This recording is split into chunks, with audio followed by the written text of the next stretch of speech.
A paz do Senhor, meus irmãos. Olá, estamos aqui no programa Profissões Bíblicas. É uma alegria estar com você aqui, nosso telespectador da TV aberta, TV paga, também no canal do YouTube da Igreja Cristã Maranata. Nós estamos tratando como programa aqui as profissões contidas na palavra do Senhor. E para isso eu estou aqui com dois convidados nossos, o querido pastor Jadson e o pastor Vitor. Pai do Senhor, pastor Felipe, pai do Senhor, pastor Vitor, também todos os irmãos que participam conosco. A paz do Senhor, irmãos, também Pai do Senhor, pastor Felipe, Jadson. Muito bom. E nós estamos aqui para tratar de outra profissão que tem a sua base bíblica, mas que também já está há muito tempo na antiguidade, né? Já está aí desde os princípios, nos primórdios aí, que é a profissão de ser um comerciante, de estar ali trabalhando com esse tipo de negócio. E para isso eu queria ler um texto base que está lá em Mateus capítulo 13, versículo 44, que diz assim: também o reino dos céus é semelhante a um tesouro escondido num campo, que um homem achou e escondeu, e pelo gozo dele vai e vende tudo quanto tem e compra aquele campo. Então, meus irmãos, quando nós já vemos aqui, né, e pastores aqui comigo, já vê aqui uma atuação de troca, né? E quando a gente fala de comerciante, a gente está falando de troca, está falando de uma troca ali no sentido de um bem, de um valor, e que já existia desde a antiguidade, né? Quando a gente vê os povos antigos, né? Quando a gente vai estudando ali, quando o homem começa a se estabelecer, né? Parar a cultivar a terra, né? Criar ali os sistemas das cidades, você começa a ter esse sistema de troca. Então você vê no Egito antigo, na Mesopotâmia, né? Já havia esse cuidado de você trocar o que você tinha em excedente pelo do seu vizinho, ali seu companheiro, enfim, né? Mas na palavra, que é o que nós estamos preocupados aqui, ele é sempre trazido como essa preocupação do valor que nós estamos oferecendo ali sobre o tempo, ou algo que nós temos de grande valor, que é a nossa própria alma, né? Então isso é muito sério. Quando nós lemos esse texto aqui, nós sabemos o que aconteceu aqui no período profético da igreja, né? Quando a gente vê Martim Lutero aqui vendendo todos os seus interesses e comprando o campo que estava ali com a palavra escondida, né? Mas eu não queria tratar muito desse assunto agora. Queria trazer primeiro uma parte mais técnica do comércio, né? Do comerciante, daquele que faz as boas trocas, que escolhe, aqui com o pastor Jadson. Ô pastor Jadson, me diga aí, traz para nós aí, como é que nós possamos aí, como nós podemos, né, entender o que um comerciante ele tem na sua prática diária, quais são as características que tem essa profissão para o nosso dia a dia e também na época de Jesus, né? Amém. O que o pastor Felipe Salomão colocou é muito importante, né, Felipe? Que o comércio, ele na verdade ele inicia como uma necessidade do homem, né? Então não é que foi algo planejado, né, arquitetado, mas é uma questão da necessidade do homem, né? Quando o homem ele começa a se estabelecer, ele começa a cultivar, né, quando ele inicia a agricultura, começa, né, a cuidar dos primeiros animais, né, começa a desenvolver a agropecuária, então surgiu essa necessidade do homem de ele fazer trocas. Então você imagina o seguinte: eu trabalho com animais, né? Então eu tenho a carne. O meu vizinho, ele tinha os legumes. Então eu tenho carne sobrando, ele tem legumes sobrando, então a gente trocava os excedentes. Então o comércio, ele nasce como uma troca, né? Perfeito. E essa troca, ela é baseada sempre em valores, né? Então quando a gente volta para a antiguidade e até mesmo nos tempos de Jesus, o comércio ele não era feito somente com moedas, né? Então você até porque o nome eu acho que é escambo, que se dá, né, a troca de escambos, materiais entre eles sem um valor fixo, vamos dizer assim, uma base, né, exatamente, de preço, né? O que dizia o preço do produto era aquilo que a gente conhece como lei da oferta e da procura, né? Perfeito. Se eu tinha um material, um alimento, uma substância que naquele determinado momento do ano ele estava em escassez, então o preço dele ia lá lá para cima, né? Se eu vendesse alguma coisa que só eu vendesse, da mesma forma, né? Então estava muito relacionado a isso, a lei da oferta e da procura, ao valor que o comprador ele dava àquele determinado produto. Então, o comércio ele foi muito importante também ali na antiguidade, por quê? Porque foi ele que levou ali o desenvolvimento para muitos locais, né? Você teve ali rotas que foram criadas, estradas que foram abertas por causa das rotas de comércio, né? Rotas marítimas, terrestres e outras, enfim, por causa dessa necessidade de comercializar, de você levar um alimento que era produzido num lugar para abastecer uma outra cidade. Então, à medida que isso ia crescendo, ia se desenvolvendo ali aquelas rotas comerciais, né? Então, sempre baseado em valores. A gente citou a questão da moeda, né? No início você não tinha moeda, depois de um tempo foi necessário você ter um valor único que balizasse essa troca, né? Para que não houvesse prejuízos ali, nem de um lado nem do outro, né? Muito bom, né? E aí você parte pelo papel do comerciante ali, né? Em comprar bem, precificar, né? Ter esse valor bem definido, né? E também até em gerir o estoque, a quantidade, né? E o mais importante também conhecer o nicho que ele ia trabalhar ali, né? Seja ele, como o pastor falou, né? Seja parte de ovinos, legumes, mas não só isso, né? Dos diversos materiais que eram necessários para a época, né?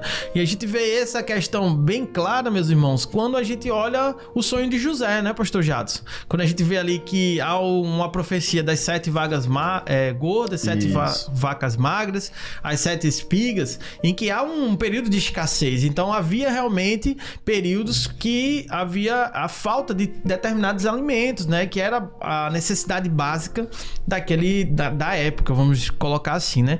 Mas sabemos que essa parte do comércio evoluiu muito, né? Como o pastor Jadson falou, quando a gente traça, né, no paralelo histórico, né, da criação, o Brasil foi descoberto pela necessidade de criar uma rota, uma rota alternativa, né, que era o desejo de os países ibéricos ali da Europa de chegar às Índias, né, que chegar às especiarias, né, que era um comércio marítimo. E como o pastor falou, ele estimula muito essa parte de evolução da tecnologia, da busca do conhecimento em tudo, né? Você vê assim, pastor Felipe, como o comércio ele provoca uma evolução, né? Você vê, na antiguidade não se tinha moeda. Então você tinha ali um material que era trocado pelo outro. Isso começa a evoluir, você passa a se criar moedas. Isso não acontece somente em um lugar, mas você vai ter moedas na Grécia, você vai ter moedas em Roma, na Pérsia, várias moedas diferentes, assim como é hoje, né? Isso evolui um pouco mais e você passa a ter a necessidade de se ter uma moeda que seja utilizada como base para se equiparar todas as moedas, né? Hoje, mundialmente, é utilizado o dólar como, vamos dizer assim, um parâmetro, né? Para poder se balizar os valores. Isso continua evoluindo. Hoje, né, já se cogita novamente você voltar a deixar de ter uma moeda física. Hoje a gente já fala em moedas digitais. Você já fala em criptomoedas, né? Que já não é uma moeda realmente no conceito como nós a conhecemos, né? Então, o comércio, ele sempre provocou essa evolução e vai continuar sendo assim até Jesus voltar. É isso mesmo, né? E nós temos aqui, né, irmãos, vários, vamos dizer assim, vários KPIs, né, uma forma mais moderna, indicadores que os comerciantes eles tinham da época, né? Então são indicadores às vezes primitivos, né, baseado no conhecimento dele ali do momento, mas você vê uma evolução hoje, né, pastor Jadson, que hoje você já tem ticket médio, faturamento, já começa a observar várias coisas que são necessárias para um bom comerciante, né? Mas o pastor Vitor aqui até pode nos ajudar melhor diante da sua profissão aí, que é ser um comerciante diário, né? Mas eu queria trazer aqui também, pastor Vitor, qual é o valor, assim, um paralelo profético dentro da obra, né, daquilo que nós entendemos como aquilo que Jesus quis dizer quando ele fala, ele usa esses termos, né, termos comerciais, mas para trazer uma importância que é o nosso valor. E aí até me veio à memória aqui aquele texto, né, que é onde está o teu tesouro, ali está o seu coração. Onde está o teu tesouro, ali está o seu coração. Então, como é que nós podemos trazer isso, Vitor, para os nossos dias aí como uma mensagem profética dessa profissão? Amém. Primeiramente, mostrar, né, que a palavra ela tem um aspecto histórico, né, onde nós até vamos encontrar o comerciante, tem um valor histórico, mas o maior valor é o profético. Então, quando nós estamos falando aqui de comerciantes e vamos fazer uma aplicação profética, em nenhum momento nós estamos falando de comércio, de evangelho, porque isso para nós não serve. Para nós o que vale é o valor profético. Amém. É entender aquilo que a palavra nos traz como um ensino profético que vai nos levar para a eternidade, né? Em nenhum momento nós enxergamos o evangelho como algo para se tirar proveito. Isso fica muito longe do projeto de Deus. Que na verdade o próprio Senhor vai dizer isso, né? Se nós usarmos o evangelho para esta vida, somos as piores criaturas, né? Então, se buscarmos o Senhor, né? Apenas para essa vida, é isso mesmo. Somos os mais miseráveis dos homens, né? Isso aí. Mas, então, eu quero ler um texto aqui em Apocalipse, no capítulo 5, verso 9, para trazer um aspecto profético, né? Diz assim o texto: e cantavam um cântico, dizendo: digno és de tomar o livro, de abrir os seus selos, porque foste morto, e com o teu sangue compraste para Deus homens de toda tribo, língua e povos e nações. Então, aqui entra a palavra compraste, né? Fala do valor do sangue de Jesus, né? Da maior, podemos dizer assim, a maior oferta, a maior aquisição, a maior compra. Nós temos aqui no projeto de Deus algo. Quando a gente vê o homem, a palavra diz que o homem pecou, o salário do pecado é a morte. E aí nós perguntamos: qual é o valor da vida? O que pode comprar uma vida? Quais são os valores monetários que poderia pagar o preço de uma vida? Não tem. A vida, ela é um valor impagável. Verdade. E quando o homem pecou, nós fomos condenados à morte. Não é isso? O pecado condena o homem à morte. Só que Jesus, ele se fez homem, morreu por nós, derramou o seu sangue, pagando o preço que era impagável. Ele nos ofertou, né, a vida. Nós que estávamos caminhando para a morte, ele veio e Jesus disse: eu vim para que tenhas vida e vida em abundância. Como ele fez isso? Ele tomou a morte para ele e nos deu a vida. Então, o maior preço pago, porque em Jesus agora nós temos a vida eterna. Então, uma vida que ninguém poderia comprar. Quando a gente vê também a parábola da veste nupcial, né, das boldas, né? Das boldas, e ali foram convidados, os convidados recebiam vestes nupciais. Essas vestes credenciavam a entrar nas boldas do Cordeiro. Essas vestes também é uma veste que ninguém pode comprar. Você pode ir na melhor loja de roupa que existir na sua cidade, no melhor shopping, a roupa mais cara não vai se comparar a essa veste que credencia o homem às bodas do Cordeiro. Que vestes são essas? São as vestes de salvação. Então, quando nós falamos aqui, existe uma troca.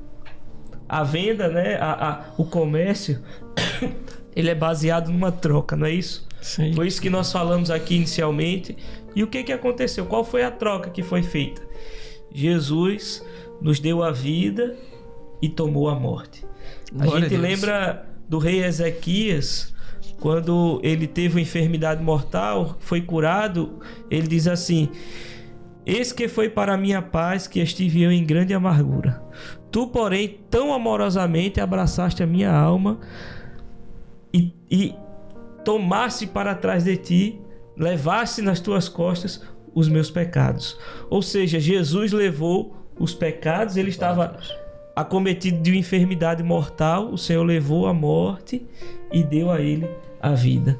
Ele diz: Tu, porém, tão amorosamente Que bênção. abraçaste a minha alma. Glória a Deus. Glória Ou a seja, a maior troca que você pode fazer, a maior aquisição que você pode fazer é receber a bênção do Senhor Jesus. Amém. A oferta que o Senhor Jesus veio nos dar, que é a salvação. Para encerrar, aqui a gente lembra do salmista. O salmista, ele diz assim: que darei eu ao Senhor Por todos. por todos os benefícios que ele me tem feito? Tomarei o cálice da salvação. Então veja, como é que nós podemos, como é que nós pagamos ao Senhor? Não é uma troca? Então o Senhor nos deu a vida, o Senhor nos deu o sangue, o Senhor nos deu o escape, nos deu a salvação, o recurso. Como é que eu pago? Tomando o cálice da salvação. Era isso que o salmista estava perguntando: como é que eu vou pagar? Que darei eu ao Senhor por todos os benefícios? O que é que eu vou dar ao Senhor por ele ter morrido na cruz do Calvário?